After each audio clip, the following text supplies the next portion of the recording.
জয়, ও চুপ করে আছে বলে মনে করিস না ও কথা বলতে জানে না। ওরও একটা সহ্যের সীমা আছে, সেটা ভুলে যাস না। এবার যদি ও কথা বলতে শুরু করে তাহলে তোর মা আর বড় বৌদি এসে বলবে মেয়ে হিসেবে ও অ্যাডভান্টেজ নিচ্ছে।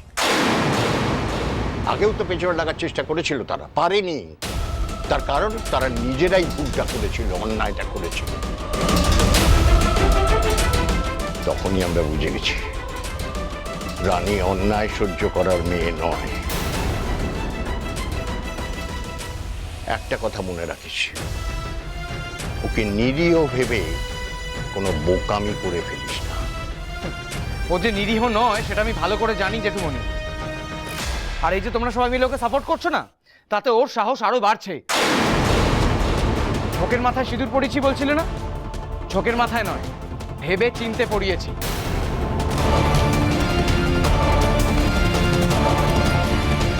সিঁদুর পরিয়ে না দিলে, আজকে বউ বলে মেনে না নিলে ও আরো সিন ক্রিয়েট করতো, আরো ঝামেলা করতো। পাড়ায় গিয়ে আমার আর আমার পরিবারের নামে আজে বাজে কথা বলতো। তাই পড়িয়েছি। যে বাড়ি বয়ে এসে সম্পর্কের দোহাই দিয়ে ঝামেলা করতে পারে, তার নেচার কেমন তোমরা সবাই নিজেরাই দেখে নাও।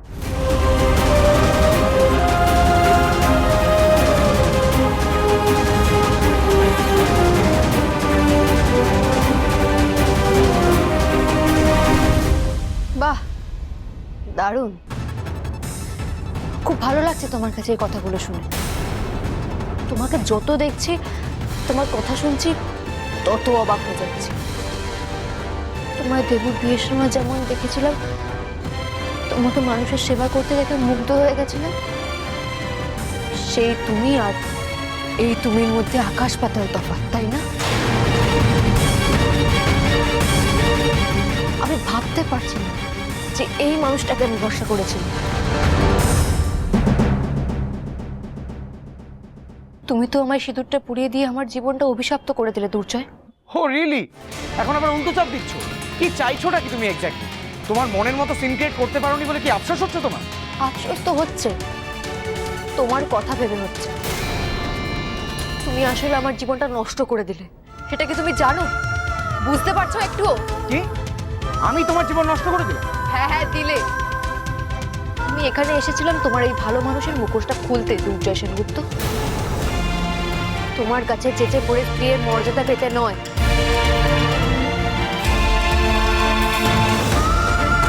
তুমি যে ভণ্ড ভালো মানুষ নয় সেটা সবাইকে বল, কিন্তু তুমি আমায় সিঁদুর পরিয়ে দিয়ে আমায় আটকে দিলে। আমি তোমার হাত থেকে সিঁদুর পড়তে চাইনি।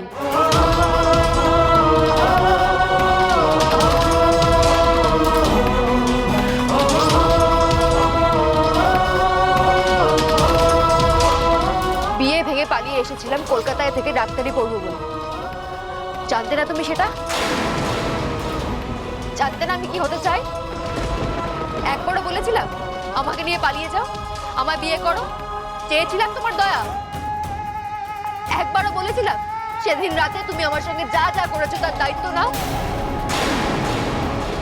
বলেছিলাম তুমি নিজের ইমেজ ধরে রাখবে বলে, তোমার ভণ্ডামো কারোর সামনে আসতে দেবে না বলে আমায় সিঁদুর পরিয়ে দিলে।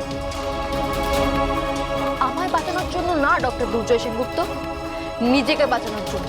ও আচ্ছা, যা করেছি সব নিজের জন্য করেছি, তাই তো? হ্যাঁ হ্যাঁ তাই। অসাধারণ কাজ করেছো তুমি, খুব মহান কাজ করেছো।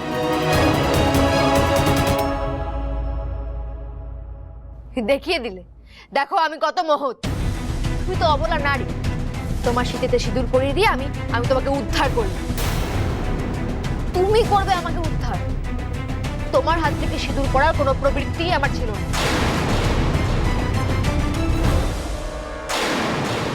যেই সম্পর্কের সম্মান নেই, ভালোবাসা নেই, সেই সম্পর্কের স্বীকৃতিও আমার কোনো প্রয়োজন নেই। তোমার কি মনে হচ্ছে খুব ভালোবেসে পড়ে আছে সিঁদুরটা? ভালোবাসার মানুষের হাত থেকে সিঁদুর পড়লে যে সুখ হয় একটা মেয়ের, সেই সুখ অনুভব করছি আমি? না, একদমই না। বরং রাগ হচ্ছে, অসহ্য লাগছে, বুঝেছো? Please calm down. এখন এই সমস্ত কথা বলে না। আর কবে বলবো দিদি? তোমার ভাইকে যা বলার আজকে বলে দেওয়াটা ভালো নয় কি? তুমি যা যা করেছো নিজের ভণ্ডামি ঢাকার জন্য করেছো, কিন্তু আমি ভালোবেসে করেছি। হ্যাঁ, আমি তোমাকে ভালোবেসেছিলাম দুর্জয়।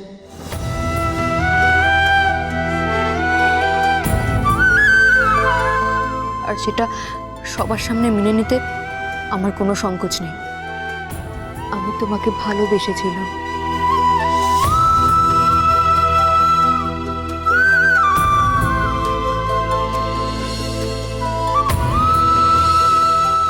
কিন্তু এখন বুঝতে পারছি আমি একটা ভুল মানুষকে ভালোবেসেছিলাম। এবার তোমার আসল রূপটা দেখতে পাচ্ছি। আমার বাবা দাদাদের সঙ্গে তোমার কোনো পার্থক্য নেই। তারাও মেয়েদের খেলার পুতুল মনে করে, তুমিও তাই। যে মেয়ে তোমার কথা শুনে চলবে সে ভালো, আর যে সে প্রতিবাদ করবে অমনি তার মতো খারাপ আর কেউ হয় না, তাই না? রানী, তুই কিন্তু জয়কে এসব কথা বলতে পারিস না। তুই পারি, অফকোর্স পারি, কিন্তু সেটা বোঝার ক্ষমতা তোর নেই রেবু। আমি তো এখন আর কেউ নই তো। দুর্জয় তোর দেওর, ওর ফেক সম্মান রক্ষা করাই তোর কর্তব্য। খুব রাগ হচ্ছে না আমার কথাগুলো শুনে?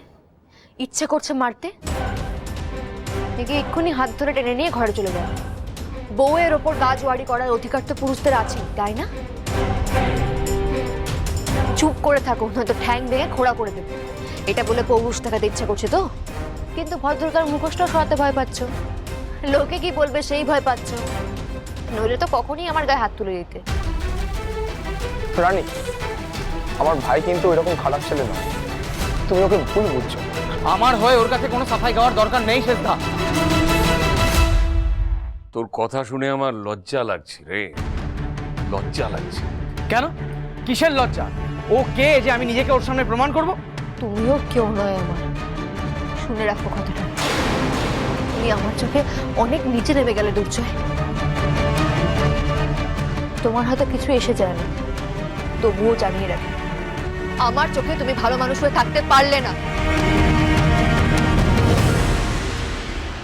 এসব কি হচ্ছে? মেয়েটা কেন এভাবে চিৎকার চেঁচামেচি করছে? কেন চেঁচাচ্ছ তুমি? ছোট মা অসুস্থ, জানে না বিছানায় শুয়ে রয়েছে? তোমার হাতে সিঁদুর পড়তে হয়েছে এটা যে কতটা দুর্ভাগ্যের সেটা আমিই জানি। তাই এই সিঁদুরের মর্যাদা আমি রাখবো। আমাকে সকলে যদি এই বাড়ির বউ বলে মেনে নেন, তাহলে বাড়ির বউ হিসাবে যা যা কর্তব্য আমি সব পালন করব।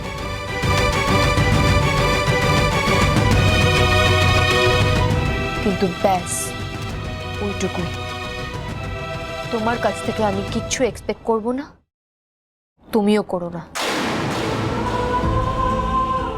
তুমি আমার সব বিশ্বাস ভেঙে দিয়েছো, সম্পর্কের প্রতি, ভালোবাসার প্রতি সব বিশ্বাস ভেঙে দিয়েছো।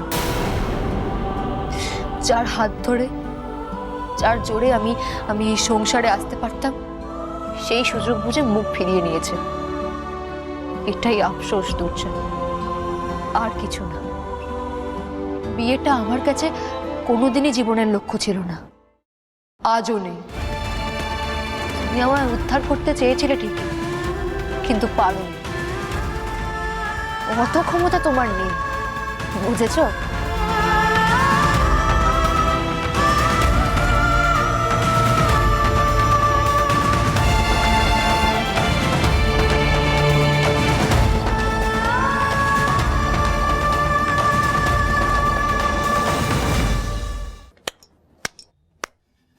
ব্রাভো রানী, ব্রাভো। কিরে জয়, আর কিছু বলবি? ছেলে হয়ে জন্মেছিস বলে এখনো গর্ব করবি? এবারের অন্য কেউ রানীকে কিছু বলতে পারবে? পারবে কেউ ওর কথাগুলো যুক্তি দিয়ে খণ্ডন করতে? তুই এখনো মাথা তুলে ওর দিকে তাকিয়ে আছিস? মাথা হেঁট হয়ে যাচ্ছে না? না, কারণ ও আমার সম্বন্ধে যা যা বলছে সব ভুল। ভুল? কোনটা ভুল? রানী যা যা বললো সেগুলো তুই ভুল প্রমাণ করতে পারবি? তুই তো নিজের মুখেই বললি তুই নিজের আর এ বাড়ির সম্মান রক্ষা করার জন্য ওর মাথায় সিঁদুর পরিয়ে দিয়েছিস। তবে তোর কাছে এই সম্পর্কটার কোনো গুরুত্ব নেই। না না না, আমার কাছে কোনো কিছুরই কোনো গুরুত্ব নেই। সব দোষ তো আমি করেছি। আমি এমনি এমনি কুলটিতে ছট!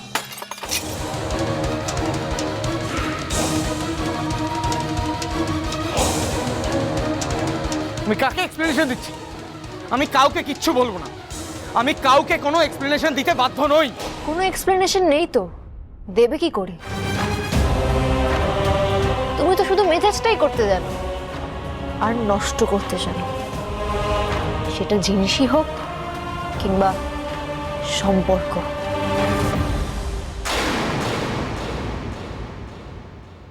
বড় ডাক্তার হয়েছে, তাহলে নিজেকে পাল্টাও, নইলে কোনোদিনও নিজের ইমেজ বাঁচাতে গিয়ে সব শুদ্ধ নিয়ে মুখ থুবড়ে পড়বে। আর একটা কথা আমি তোমার মুখ থেকে শুনতে চাই না। আর কে মানবে আমি জানি না, কিন্তু আমি তোমাকে এবারের বউ হিসেবে মেনে নিলাম, আমার ছেলের বউ হিসেবে মেনে নিলাম।